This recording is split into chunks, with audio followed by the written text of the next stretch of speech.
are gorilla beds. They're almost identical to gorilla beds. The only difference is they're thicker, and they're made of obviously different foliage because we're not in Africa.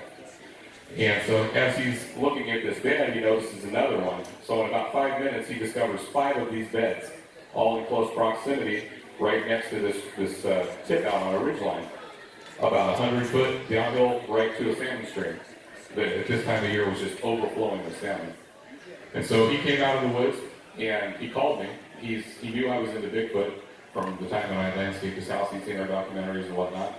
And he goes, Derek, I don't know what I'm looking at. He goes, can you come out here and we're going to get the Department of Natural Resources out here too and have a look at these beds. So about a week later, we went out there and I was blown away. I've been a wilderness guide here in the state for many years. I've done an enormous amounts of off-trail hiking. I've discovered tons of air beds, but I've never seen anything like what we were looking at. These things were very intelligently constructed, laid out, purposely placed, and it was just unbelievable. So he was enamored. The guys from DNR were enamored. We just hadn't seen anything like this. So the cool thing is they were getting ready to do the logging in this area. And he was so enthralled with what we were looking at, he held logging off for 5 years and gave us a key to the gate and said, get your study done. Let's figure out what's making this bed. Must be nice. And today, now located 22 nests. Must be nice. 2 of those nests are actually bush nests, and we'll talk about that here shortly. As Derek talked about, all these nests are strategically placed. In fact, we had one of our members, Tom Baker, who's a former Top Gun pilot. When he saw the drawing and was actually physically there at the nest site, he was blown away and said, this is very, very military-like, very well put together. There's thought behind this. Hair samples have been collected from the nest site, and Dr. Milgren and some of his lab students, as well as Cindy Dosen of Hominid Enigma, has visually analyzed these hair samples, and we'll talk about that here shortly again, but they fit primate hair, so it's very, very interesting. Quick escape routes on this ridge line, right down to the Salmon Creek that Derek talked about. Very, very well thought out, very unique area. And here's just, oh, it worked it. Check. Okay, so here's an example. Many of you guys have seen this before, but that's Dr. Melvin right here, Derek Randles, and James Millian, one of our other partners right here. All of the well blocks and ask us, can you fly a drone in there above it? It's near impossible. And yeah. Yeah, the thing that's really interesting about this area, this brush is very impenetrable. There are certain spots. I mean, just for instance, when we went out to look at the nest site initially, you drive in about 2 miles past the lock gate, and then you hike for the better part of an hour through the most impenetrable brush you can imagine. At some point, you almost have to fall through it just to gain access, and you almost end up just dropping to your hands and knees and crawling under. And that's really important to note that just how thick it is. So one of the things about these nests that's really fascinating is there is no sneaking up on them at all. So whatever's out there wanted to be very, very hidden. Yeah, you get down to the actual nest site, the original nest line, and you don't know there's anything there. You can't see. It's all huckleberry. You get in there and it's kind of been decimated. All the huckleberry limbs have been stripped of leaves.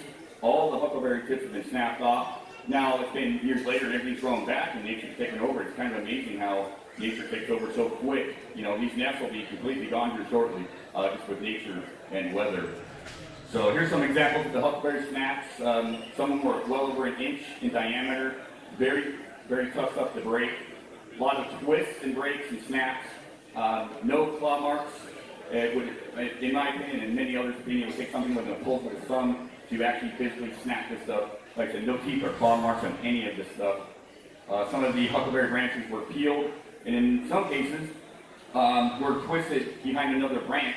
And my opinion is so they can get a direct view of the next nest over, unobstructed, so each nest could see each other nest. Here's a more example of huckleberry breaks and snaps, twists, gill marks, and all that good stuff. And once again, you'll notice, like I said before, all the leaves in this area next to the nest completely stripped off. Whether they were eaten, I'm not sure. One of the things Shane's pointing on is really the cool feature of this nest site. In the primary nest site, there ended up being 8 beds. There were 7 beds and one that was actually constructed in a bush. And we'll get to that in a little bit. But from each nest spot, because the leaves were stripped off the limbs, you could actually look over to the next nest, almost like a security thing. They're very cool. Yeah, very cool.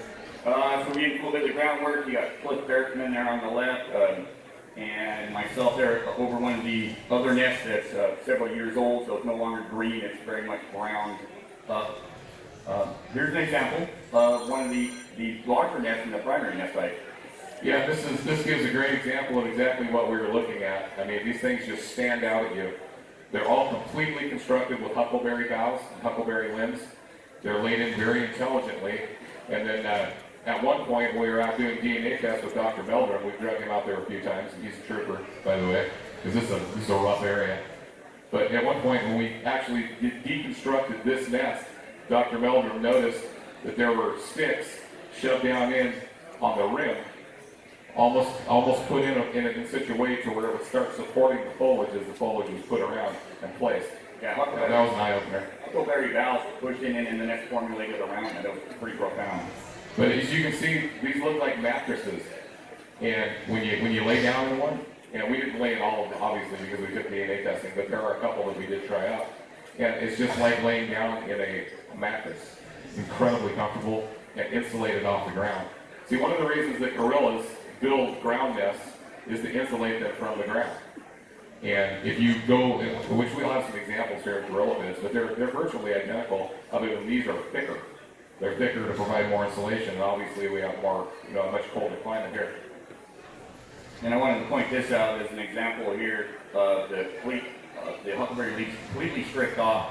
And with gorillas, that's where they get a lot of their moisture, a lot of their water. They actually eat the leaves. They rarely drink from creeks and stuff.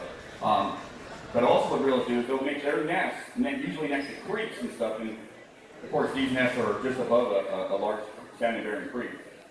So it's important to know with this nest site, when we initially went out there and we met DNR and the owner of the lumber company out there, we noticed that where the initial 7 nests were almost exactly 100 yards downhill to a very viable salmon creek.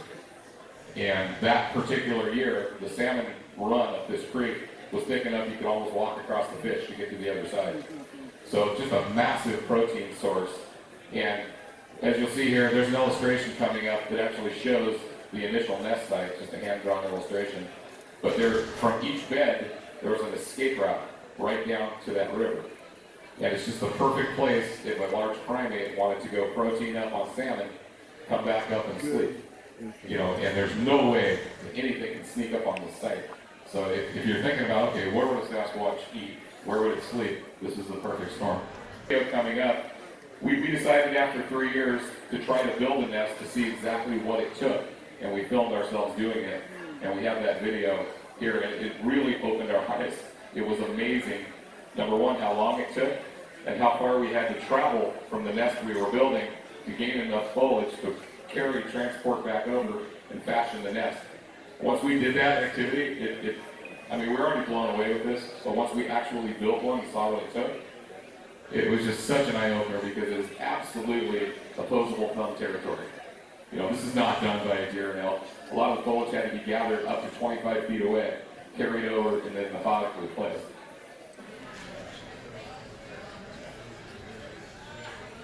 Here's an example. There's kind of 4 photos, but these were 2 of the constructed bush nests that were several feet off the ground in 2 different nest areas, not on 2 different fingers. They were made out of huckleberry. They were formed the same fashion. Smaller. I don't think anything laid in them. It was very similar to what you would call a practice nest or some sort like that with gorillas do. They were just built the same out of the huckleberry pits, broken off, and laid in there and formulated just like a bird's nest, but snaps, all huckleberry pits. And that to me is one of the coolest finds in this whole thing are these bush nests. They really are amazing. Yeah, did you talk about how it's practiced for? Okay. So the cool thing about, and the pictures do not do this justice, but in this site we found 2 of these nests that were starting to be fashioned in a bush. And it was really scratching our head, like what could this possibly mean? So I got on the Google machine for the next couple days and then learned that an adult gorilla will teach their young how to build a ground nest first in a bush. And you can look it up. So like a military setup right there. And if you look at the illustration, there's two little round dots near the end nest right there. Well, those are rocks. They're on our table back here, and You can literally smack these and hear them on the other side of the creek. That's, whether it's communication, a warning, of some sort, something at one point in time knocked these rocks together, there's no doubt about it. you guys have all, if you're into Sasquatch stuff, if you've heard about rock clacking and people hearing rocks bang together, so to find these in real time in association with these nests is really cool. Yeah. There's another picture of the rocks there. As they were found, that's how they were sitting there on the ground. You can see that the rocks have been Here's an example together. on the left there. My right, your left, gorilla nest. Very similar to one of our unknown nests there. We got a picture here of a gorilla laying in a nest and another gorilla laying in a nest there. Very similar.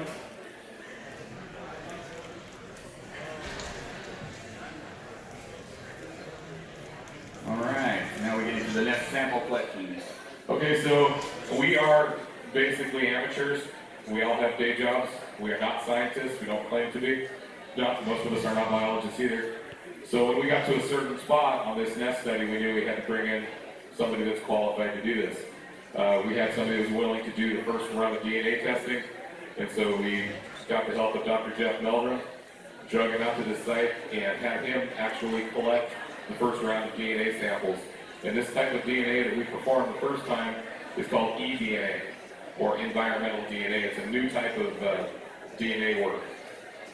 Yeah, it's basically soil samples. They test the soil samples, and they can tell what's been in an area, years and years. It's profound, and it's getting to be a little bit cheaper. It's still a very expensive process. Okay, look, you want to talk about? Well, yeah, and so the first round of DNA work did come through, and Dr. Todd Distel did it from New York. Unfortunately, the samples that were collected spent a little too much time in the freezer. By the time Dr. Todd Distel got them, they were degraded to a point. DNA still showed up, but it was in a degraded form. One of the things that was very interesting, the most interesting, we got DNA from many types of forest animals, as you would imagine, being out in this environment. And we also got human DNA. And to me, at this point, 35 years deep in this research, and I've been involved with other DNA studies, I am at the point where I believe the Sasquatch DNA on the mitochondrial side, which is the female side, does show as human. So for me, that was very exciting. Yeah, it gets really deeper into it. Very expensive process. You have to get into the nuclear side of things, and that's a whole other ballgame. Yeah, we might have a lead on now through Dr. Meldrum. You're right, you're right. Is taking the mitochondrial side through the genomic phase, which will I'm really way separate up things high. out and tell us exactly what we're looking at for the human markers that are showing up in so many of these proposed Sasquatch samples. So, could be wrong, but that's where my mind's going. I think these things are more human than ape, personally. So that's to be continued. We are going to be doing more DNA samples from the additional nest site, and we are currently feverishly looking for more nests in other ravines in proximity to this primary ravine. And this is just an example of some of the hair. A lot of this hair I collected myself, as well as Dr. Melvin collected hair. There's collected hair. We collected a lot of hair out of these nests, a lot of hair. And yeah, we get some known animal stuff, obviously. But then we get these primate like here, coarse, uncut, and yeah, lacks the medulla. And I've said this before, if you think of the medulla like the hair like a pencil, it'd be like a lead in the middle. It lacks medulla. And that seems to be a common characteristic when it comes to this unknown hair from many states that's been collected. And these hair samples that C.D. Dosen looked at for us match some other samples she had from California, Alaska, and Washington State, a few other places. So there is a bit of a standard there. And of course, one of the other things she found was interesting with common with a lot of these hairs is there's like a red pigmentation to it under a microscope, which I think is fascinating as well. And there's some examples, some of the other hairs collected from other parts of the country, Linda Peninsula. There's a lot of hairs that seem to match each other that are definitely unknown and fit the primate. So that's okay. I included this real quick. I'll briefly go through this. There was two anomalies in trees. At first we thought they were possibly tree nests. Derek Randles paid a climber to climb this tree and get a sample in video, which he did. Turned out to be, after much study, something called witch's broom, which is like a fungal growth on the tree. This particular one was about the size of a pallet. Now, the interesting thing to note on this is that there are only 2 of these out there in this area, and they all have to be close proximity. One very close and one right in the nest site, about 90 some odd feet off the ground. And when I got a chunk of this down, the logger climbed the tree, got a piece of it down. There, after looking for hares, I found raccoon here. There's burrows going in and out of this witch's burrow. So raccoons will be going in and out, making, a bed. In one of the nests were found hair that was of a dead raccoon. A dead raccoon had been in one of those nests at one point in time. And I thought, well, all these are nests, but you have a protein source, you have a food source possibly. There's many reports of Sasquatch eating raccoon. And I thought, well, you got the sand tree down below, you got all the huckleberries, ungulates, and everything else in there. Why not make a nest right there? Those raccoons got to come down at some point. And like I said, there was dead raccoon hair found in one of the nests. One of the humorous things about this was the tree faller that I've been using for 25 years in my other business. He was the guy we recruited to come out and climb 100 foot of this tree. And getting him in there, he's a big man, getting him in there with all his climbing equipment was a tall order. Right there. Yeah, he's making his way up there. We got a funny video of it. It came pretty well. And so, yeah, like I said, protein bar, if you're a Sasquatch, possibly. Okay? Raccoon flavor. All right. So there have been, adjacent and close proximity and in and around the nest site, there have been some recent finds of Derek Randles and I casted cracks in an adjacent lake in very close proximity to the nest site that Derek and his wife had originally found. They found a large one and found a much smaller one close by, which we did cast. And of course, look, Bear came back over here, got a hold of me of a recent sighting report that was about 2 years ago. A sighting report very close once again to the nest site of an individual who saw 2 Sasquatch. He had a car parked next to a creek, was saw some rocks in the creek, and there was rocks coming from the other side. And he looks up and sees a squatting Sasquatch, a very large Sasquatch, and he seen 2 there. Well, he freaked out, peeled out of this area. I think down here you can see, it's actually kind of funny. There's this, down here on the left here, there's peel out marks. We did find some scat on the ground and an interesting impression that matches a lot of other casts and impressions found in this general area. It seems to be the same individual. I think Cliff would agree with me there. And we found some other odd bits. I recently turned over stump. This impression was really interesting because there's another female researcher that goes in this area, and she's been casting this particular individual for a couple of years now. So it just has corroborated evidence that there's still something going on in this area periodically. I run from the tree. And I'm like, oh my God, what was that? So we drove down to the tree, and as you can see the picture of Shane right there, it's about a 6 or 7 inch in diameter tree. And it was the tree that we were watching being shaken. I walked down to the tree, and you can see the brush level there. I pushed on the tree myself, and I could make the top move like this. And later, we had 4 Olympic Project members pushing the tree to see if we could duplicate. Maybe this right here.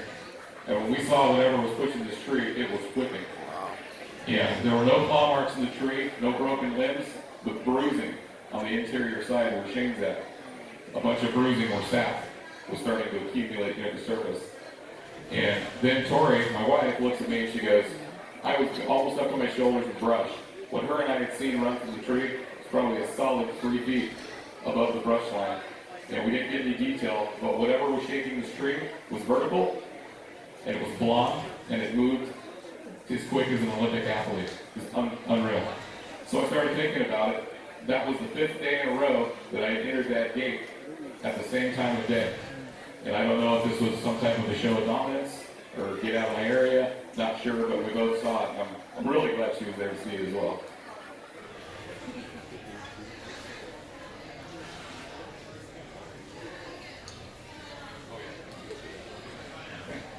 Okay, so hopefully the audio is good here. So after Dr. Melvin's been out to the site a couple times, we are on our way back one day, and I said, hey, Can you just give me your honest opinion on what you think of this site in general? And I hope you guys can hear it. I hope the audio's loud enough. If not, we'll skip over it.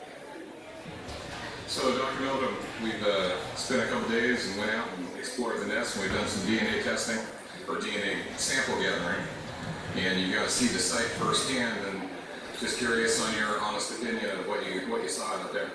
Well, it was fascinating. I was really taken aback by the remarkable similarity of these ground nests with those that I've read about and some photos of that are constructed by gorillas, for example, in Africa. There was remarkable structure to them. And not did we take core samples from the interior of the nest with the intent of subjecting those to environmental DNA survey, but we also looked very carefully at the structure of the nest itself, and it became very clear that these huckleberry boughs that had been broken off were in some cases essentially stuck into the ground, and then the foliage sort of plated into the rim, the raised rim of these nests. It wasn't just a haphazard scraping together of the material into an insulated layer that is more characteristic, say, of the bear bed. But it was a very intentional construction that actually raised the lid and created a little insulated barrier from the moist. So I was amazed, and the setting, the positioning on that ridge overlooking the stream drainage, the thickness of the vegetation behind, the difficulty accessing, the number of beds and their arrangement here in that thicket was really quite stunning. Very good. So we're gonna move forward here and see what these DNA tests yield, and I really want to thank you for your involvement. Oh, thank you for inviting me to participate. It's really very fascinating discovery. Very good, sir. Okay, next up, we're going to play a video of Derek Randles and myself as we talk about really actually reconstructing a nest. I add a little bit of some funny music to this. We don't really try to take ourselves too seriously, though this is a really scientific endeavor. We're really trying to do the best we can here. This was absolutely phenomenal. I learned more about reconstructing a nest and deconstructing a nest. The amount of time it took, what went into it, the brains and intelligence behind it, and When I saw one from about 60 feet. And it's been recreated on a couple documentaries. Some of you are probably familiar with the story. Myself and two other people had rocks thrown at us, and we were pretty much chased off a mountain. So in 2007, one of my businesses was a metal business, a welding business. And we employed a metal sculptor who's like second to none. And I had always wanted to reconstruct from my memory exactly what I saw that day in 1985. So with my influence and 500 hours of work, he recreated my memory, and that's what you're looking at up there on the screen. That is, to a T, exactly what I saw. So we constructed this, and today it resides in the entranceway of Wally Hersom down in San Juan Capistrano. You walk into his home, and this thing greets you. So after we built it, Wally acquired it, and there it sits. But that's my memory. I didn't have a camera with me, but that's what I saw. And if you guys have ever had an event in your life when something has just been burned into your psyche, burned into your soul, so you can just close your eyes and visualize it, that event happened for me. And Mike was able to put the pen to paper and recreate it in metal. So why this is interesting, kind of plays into our first topic here. What do they look like? Well, I can tell you right now, without a doubt, that's what they look like. That's exactly what I saw. And then, here's where it gets interesting.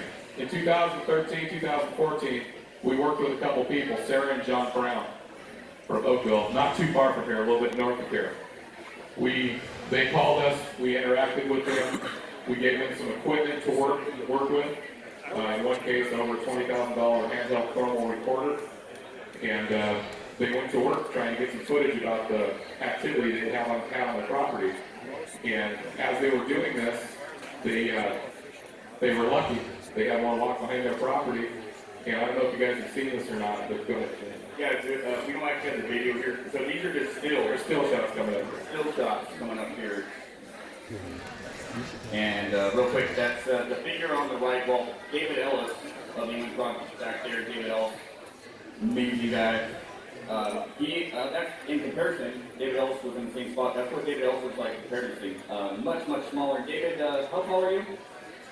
Yeah, David's 6'2", and so this thing's massive. So it's important to note here, this thing is standing below a ridge. So you're only looking at it from the pectorals up. And so all these years, when I saw this thermal, I knew it was legitimate, and I didn't really know why. A week and a half ago, it dawned on me why it looked so legitimate to me. We superimposed it over the statue that we created in 2007, and it's almost freakish how incredibly accurate that thing matches my memory got reconstructed. I was blown away. This just happened like a week and a half ago, and it always rang true in my mind, like, why does their thermal just stand out to me? And then Shane superimposed it, and that's what we came up with. Yeah, it is uncanny, because what you're seeing here is a heat signature, the figure on the left, the white figure. The heat signature looks like two chest pectorals and then a hot head. Obviously, was down in the embankment, peering in. And this was filmed, 2013, but what time was it filmed at? Was it? It was late at night, probably between midnight and 1 o'clock in the morning. John Brown filmed it. Yeah, John Brown filmed it, and this figure was behind, watching them, literally watching them. And I've got to note that Sarah and John have been gracious enough. They own the stills and the footage, and they've been gracious enough to let us present it at conferences. But the footage, and the stills, and the video are all owned by Sarah and John Brown. Okay, so I included this photo here because Derek and I talked about what Sasquatch may look like. This is a replica at Cliff Bearman's museum down in Oregon. If you've not been there, it's a must stop. It's an amazing museum, so please check it out. But you will see this guy there, and I really do believe that's what a Sasquatch looks like. Yeah. All right, moving on. No, I'm just. Okay, so how old do they get? Obviously, we don't know exactly how old they get, but my best guess, my best stab, is they're probably going to maybe reach mid-40s, maybe 50, and the reason being, lack of dental care, lack of medical care. So and the body size, habitat, and that could also vary between ranges between, America or Washington, Northern California, Oregon, Canada. But my best guess is going to be probably about 45 years, maybe 50 years. And what does the Sasquatch eat? Well, I personally believe that Sasquatch is an omnivore. He eats meat as well as, pretty opportunistic individual will eat lots of plants. All sorts. Here in the Pacific Northwest, you and I probably got to live and do just fine. We knew what we were doing easily. There's just enough protein and edible plants out there. I don't know what a Sasquatch eats. I got some ideas, and these are some of them right here as to what I think Sasquatch eats. Now, there are some things along this subject that we know, okay? I can tell you, I know right now, Sasquatch do eat ungulates. They eat deer and elk. We know this from patterning our research over the last however many years. In April and May, in the river basins, the tributaries, the rivers that come out of the Olympic National Park, some of the ones that you might recognize will be the Hoh, the Quinault, the Queets, the Salduck. So in April and May, the elk are calving. And when they calve, they congregate in large numbers in these river bottoms. And a really good place to view them, where you can almost drive to where you can just look down and view them, is the Elwha River Basin. If you go there in April and May, you're gonna see elk as far as you can see. Well, lo and behold, that's when the most tracks show up in this area, in those river bottoms. So it's very obvious, and I can tell you, I know, that they follow, and they come down and they will feed during these times. When you have these congregations of elk, you have healthy elk, you even have sick elk, and then you have baby elk. So it's going to be a smorgasbord of ungulates there for you. If you're a Bigfoot, then that's what a lot of tracks are found. And really, this got hammered home for me in the Quinault, up in the Ironley Lake area, when for multiple years tracks would show up in the same area when the elk were in their county. We also know with deer that we know they eat deer. They just do. And this is really weird for me to say and know stuff, but I'm to that point in my life. We know they eat deer. We know they eat salmon. There's story and story after story about Bigfoot taking salmon out of nets, Indian nets. So we know that happens. We also know that they eat berries, they eat foliage. Why wouldn't they eat razor clams, grubs, rodents, grouse? anything they can probably get their hands on, I would imagine. And that's the cool thing about the Pacific Northwest here. There is a plethora of available food, you know. All right, where do they live? Well, look at that gorgeous view of above Lake Crescent. Amazing view right there. Look at those ridge lines, those deep, impenetrable forests. Where we conduct a lot of our research in this general area. Yeah, funny. The cool thing about this picture, this is my favorite spot. I took this picture. This is on a rock outcropping right next to the top of Mount Mueller, directly above our research property. If I was to spin 40 degrees to the right and look down, you'd be looking at our county. Yeah, this is where we conduct the bulk of our research along this crescent, the Crescent Ridge line there. So that is the west end of Crescent Lake that you're looking at. Why do they live there? Look at it. I mean, you can have a ton of them out there. You've never done it. For the most part, it's roadless. For the most part, it's trailless. There's protein everywhere. It's the perfect storm of habitat. Yeah, it's the perfect habitat. And you have, and I really do, I try and point at ridging, you know, I'm not saying Sasquatch is definitely my personal opinion, but you have these tall ridge lines, usually these subject of Sasquatch, and they get up and down. How many reports have you heard of a Sasquatch going up a hill? I've taken in so many over the years. It's a quick getaway, quick escape. It takes humans, you know, a long time to get some of these ridge lines. They're very steep, some are very difficult, you know, almost impossible. I think Sasquatch can easily, based on their foot morphology and their body type, can make it up and down these ridge lines. So it's really what I think areas like this is where you're going to find possibly Sasquatch. Where do they sleep? Okay, so where does the Sasquatch sleep? They've got, you know, they're up, they're moving around, they've got to sleep. So one of the examples here, you're looking at one of our nests. So we're quite positive. I can tell you, I know that they do from time to time, for whatever reason, build ground nests. In the Pacific Northwest, there's also caves available. There's one of the things that I want to point out.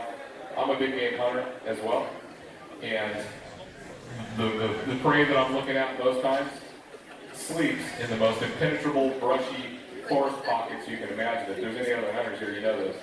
If you hunted, say, out of state in Idaho or Wyoming for mule deer, if you're in a timber pocket, if you find the most gnarly piece of timber, blowdowns, impenetrable stuff, and you find your way in the middle of it, you're going to jump a big mule deer buck. Piece of brush you can find, and you go through it, you're going to jump a black-tailed buck. It's going to happen. So they sleep in these areas because they're safe. You can hear something coming in, and they're equipped to escape quickly. But it's a safety thing. So I'm quite positive the Sasquatch, when they do bed down in very, very impenetrable brushy areas. Yeah, and these photos up the top here, this is actually near in the nest area. And it's very steep, very rugged, a lot of devil's club down below, very impenetrable, a lot of tall huckleberry, very steep range. So where do they sleep? Well, the same places I believe they live or traverse through. All right, here's another question we could ask. What is Sasquatch nocturnal? Okay, so you hear online, you hear all the time, well, Bigfoot's nocturnal. No, that's not so. A huge amount of sightings happen during the day. Now, there's a highly good possibility that they see very well at night, and they do a lot of movement at night, obviously, to maintain anonymity and keep hidden, travel, but they're up in the daytime. Okay, unless all these daytime sightings are BS, they're up during the day. So I don't think that they are strictly nocturnal. I think they're partially nocturnal, but I think they do most of their stuff during the day, but they do it in remote areas where they're not seen, where we can't find them. Yeah, how big is a full-grown Sasquatch guy? You know, I'm of the opinion, like 8 feet is probably about tops. That's just my opinion. I think you start getting over that, and it's just not viable out there. Could be an oddity, sure. But I think the average is between 7 and 8 feet, maybe 9 feet tops. You know, there's kind of a comparison of a human to a rough, bronze Sasquatch. Now, we only speak to the Pacific Northwest because that's where we do our research.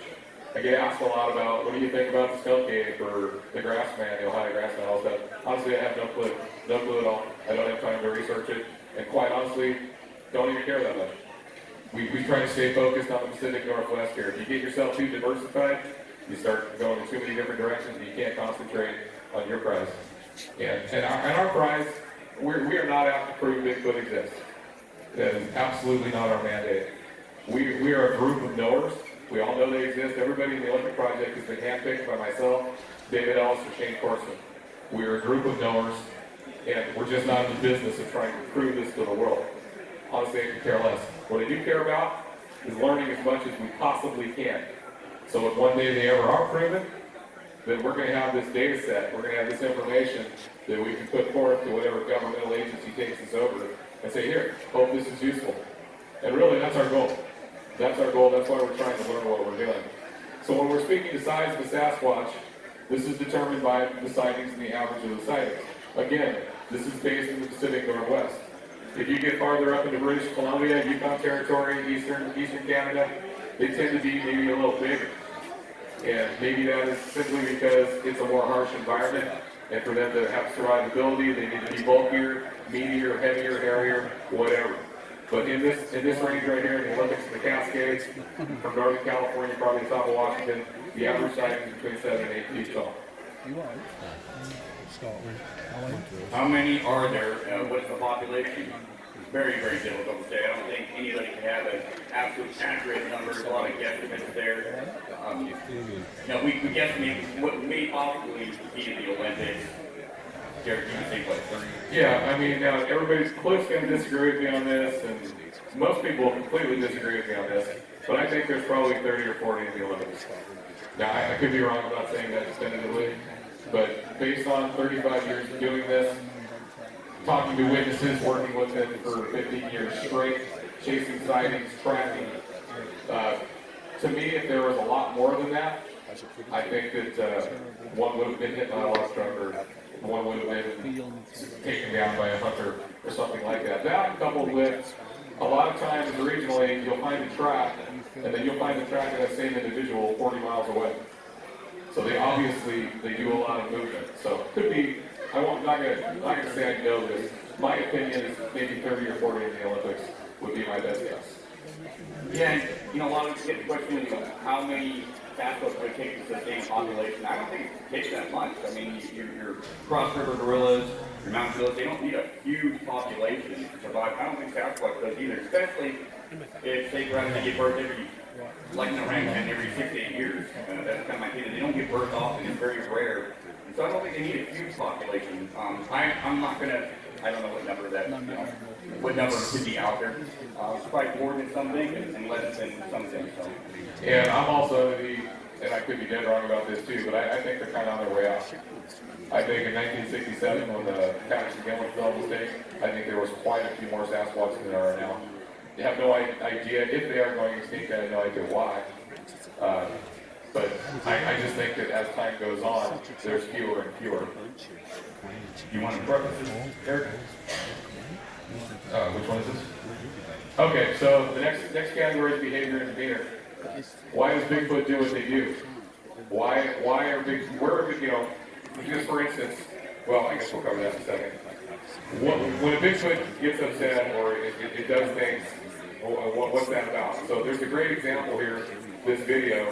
You guys have all heard stories about a Sasquatch coming into a campsite, the unsuspecting campers that are there, and roaring or charging or throwing stuff at them. So why is that? So we're going to give you an example here. You know more about this video than I did first time. Yeah, this was reported back in 2016 by a group of individuals. They were around the age of 18. And funny story about this, I was at a pet adoption event in Gig Harbor several months ago, and I left the event. My wife's heavily into animal rescue, so she was doing her thing at PetSmart in Gig Harbor. And I went down to this little barbecue place, and I walked in, and the guy behind the counter goes, "Are you Darren Randles?" And I'm like, "Yeah, I just saw you on Duck." They started hearing bangs, something like knocking on trees and stuff. One of the individuals whose father's a sheriff decided to turn on his phone. He thought maybe somebody was messing with them. Even though they hadn't seen anybody out there, it's like 2 in the morning, they're armed. If there was somebody messing with them, they could be shot. So, the guy turns on his cell phone, starts recording, and there is I think some huge swear words in here, so if you're offended, I'm sorry.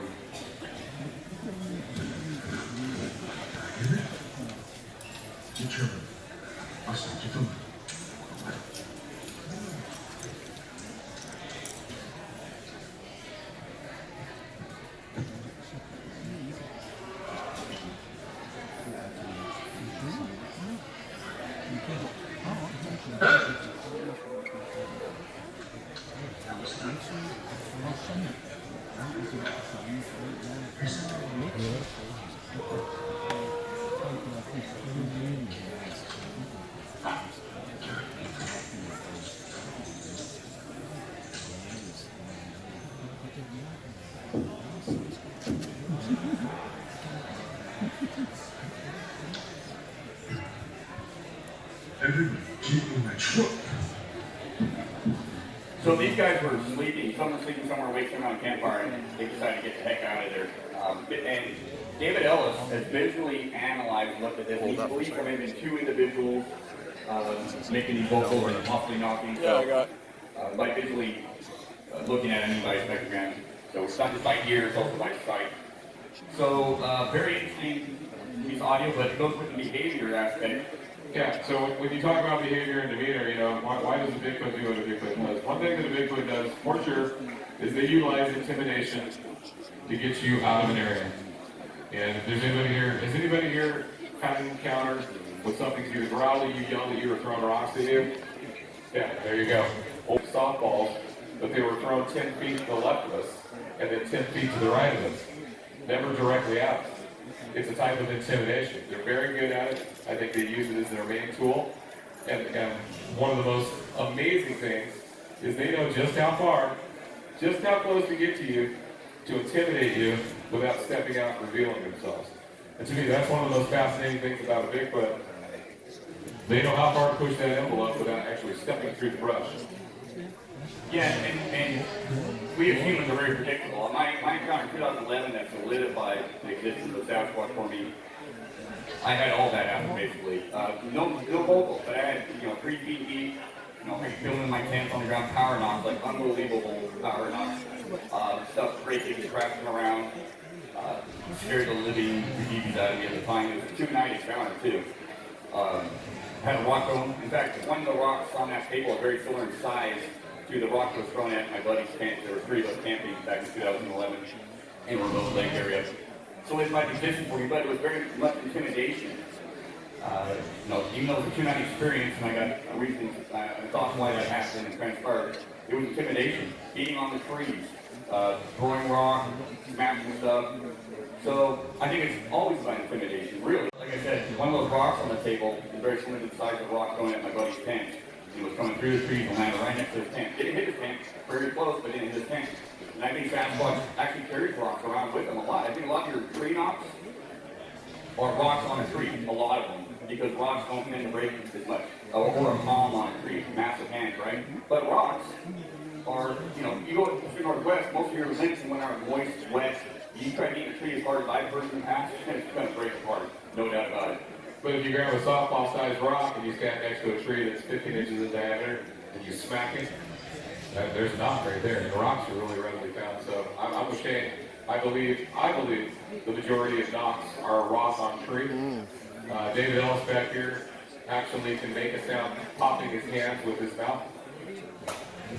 And it also sounds like an oxide. I'm with Shane. I don't believe that the limbs that you find in the forest are really strong enough just for one to pick one up and make a loud tree knock. It just doesn't make sense. One other quick thing on that. Mark Catino filmed some, what I believe are Sasquatch in the Sierras of California. And in one of on his thermal video, you see a rock. It looks like a rock being tossed and it's very hot. And it gave off a big heat signature that I think Sasquatch threw the rock. Well, when they went back to recreate this, they weren't getting the same heat signature with the rock. So what had happened was, whatever threw this rock had been holding for a lengthy period of time, and it actually collected the heat, and so it registered. So I think that's why not clear a rock around? You can throw it at things, you can throw it deer on the list, bang trees. So I think there's something to be said about that. Yeah, and quite honestly, I think that's how they do a lot of their hunting is with rocks. Good things. Obviously a Sasquatch can hunt the rock. And a Sasquatch can probably take a deer or an elk out with the rock. Well placed. All right, next question. How often do they give birth and where? Well, I think we kind of covered where with the nest possibly. I think that my personal opinion with the nest, given everything I've seen and studied and looked at, that it was probably most definitely some sort of birthing or nursery area. That's just my opinion. And especially with some of the other individuals like the lockers that I've seen, like a family unit. I think it might have been an area where they could pop down for ultrasound and have all the food and resources they need. They don't have to travel far. They stay dry, they stay protected, they stay away from people, and they have water down below. So I think that's basically where. Now, how often do they give birth? It's an open question. I personally believe it's rare. I think it's every 6 to 8 years possibly. Just like an orangutan. Orangutans are the males are very solitary, right? They're kind of a solitary creature. Oh, you gotta find the right mating pair, right? You have a female that's ready to give birth and whatnot. So I think it's rare, personal opinion. If I was going to guess on a gestation period for a Sasquatch, I would guess probably 10 and a half months. Yes, that's what I think. That's what I think I believe. Again, with the 7 to 8 years between birthing, there's a few reasons for that. Little babies are loud.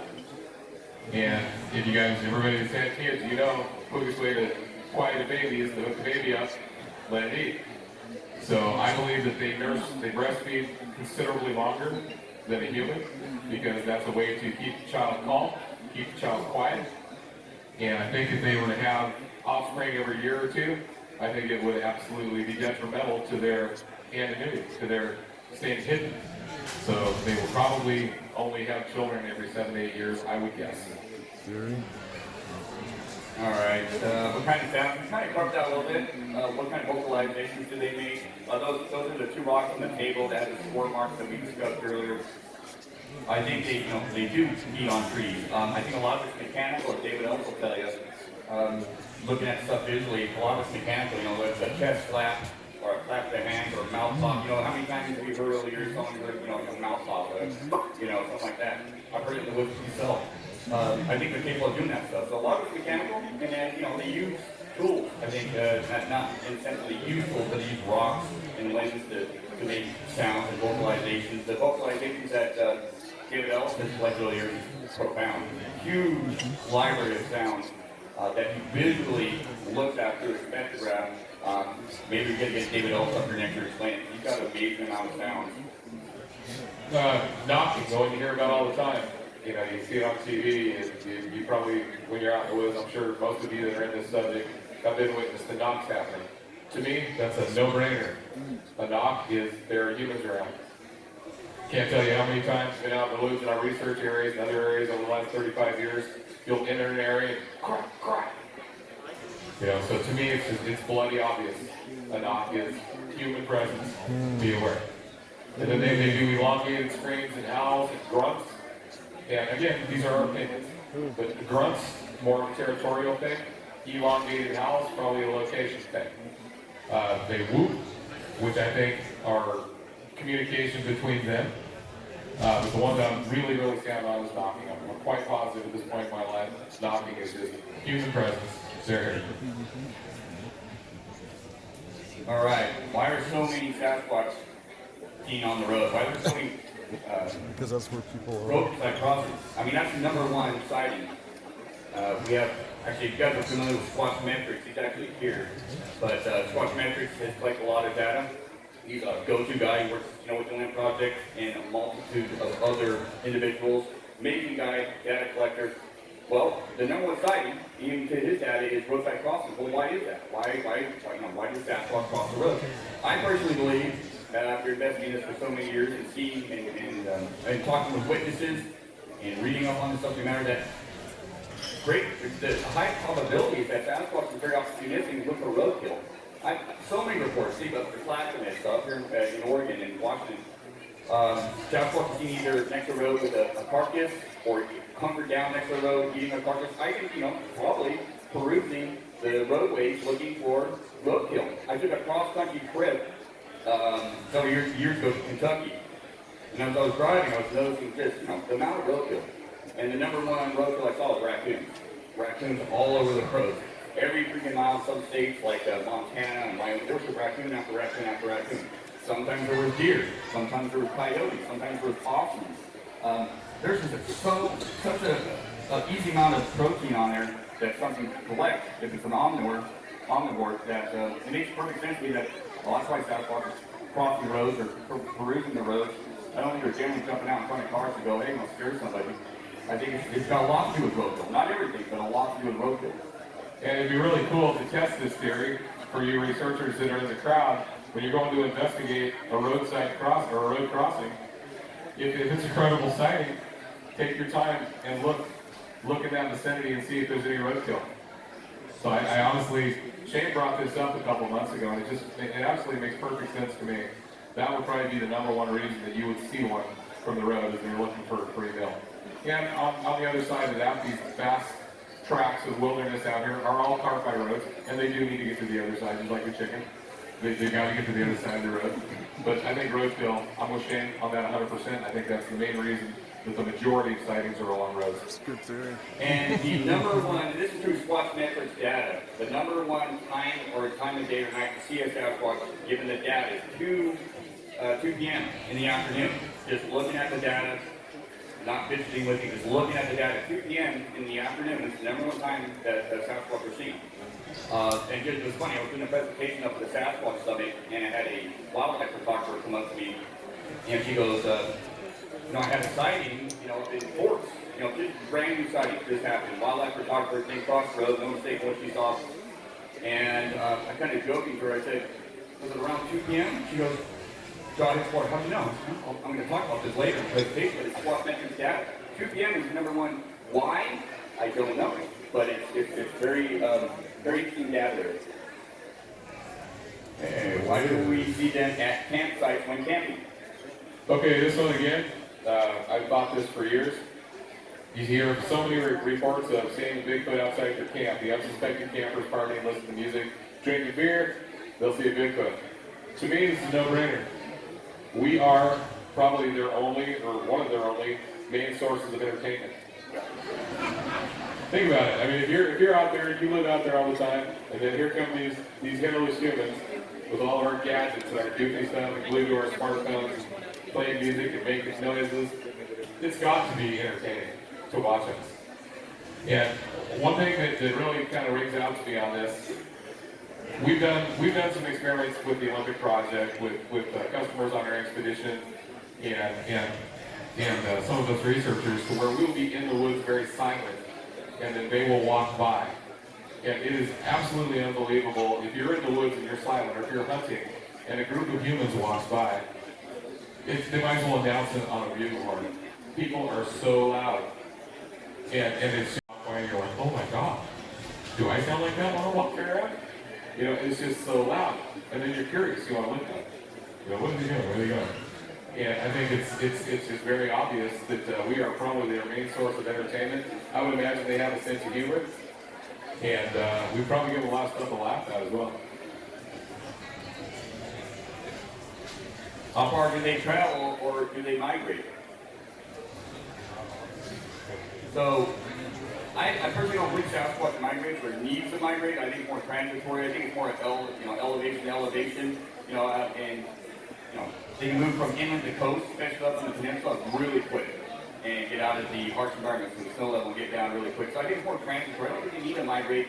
Probably have 50 to 80 square mile radius. They kind of traverse it. They can stay very well hidden. Just my opinion. Yeah, as far as their movements, their day-to-day, I think that they move as far as they need to maintain, their secrecy and their anonymity.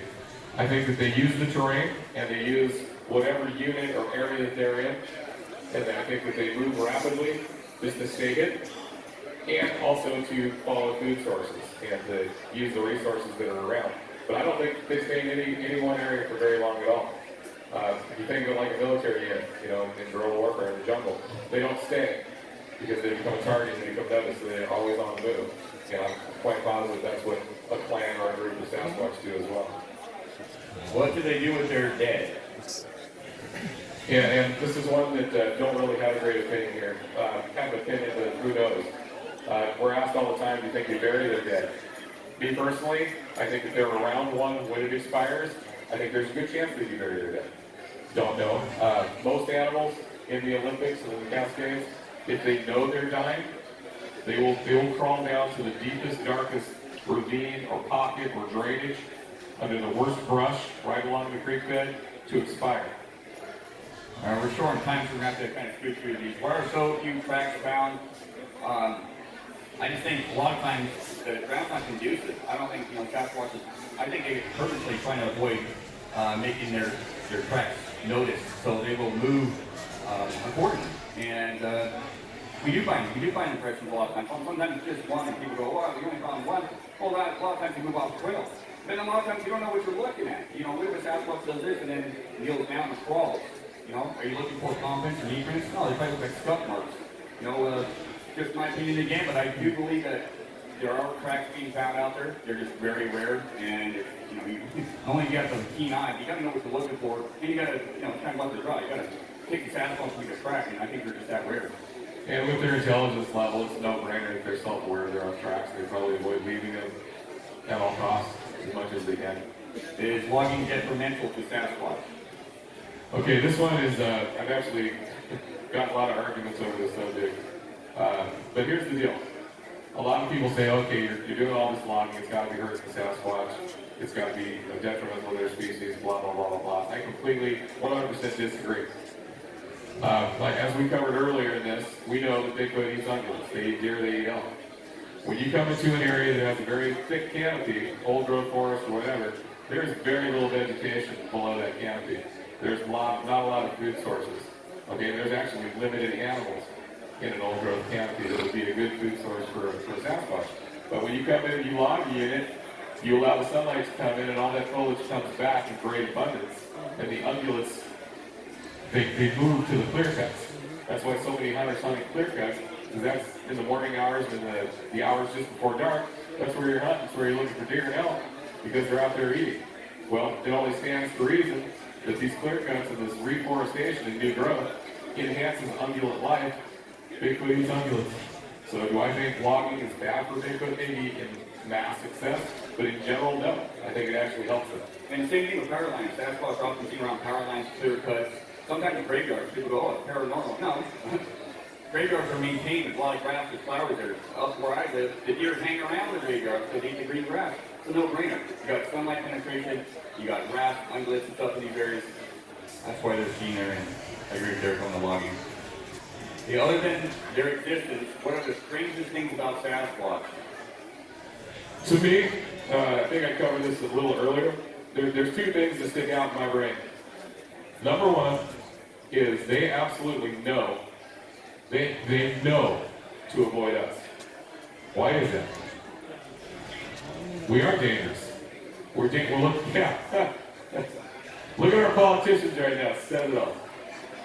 So, but think about it. I mean, a bear, if you see a bear out in the field, the bear's going to look at you and eventually it's going to run off.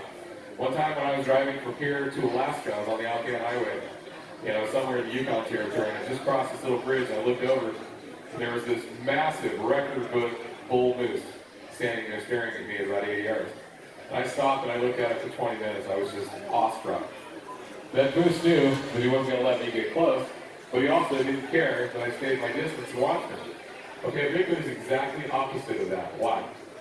Is the information handed down through them generationally?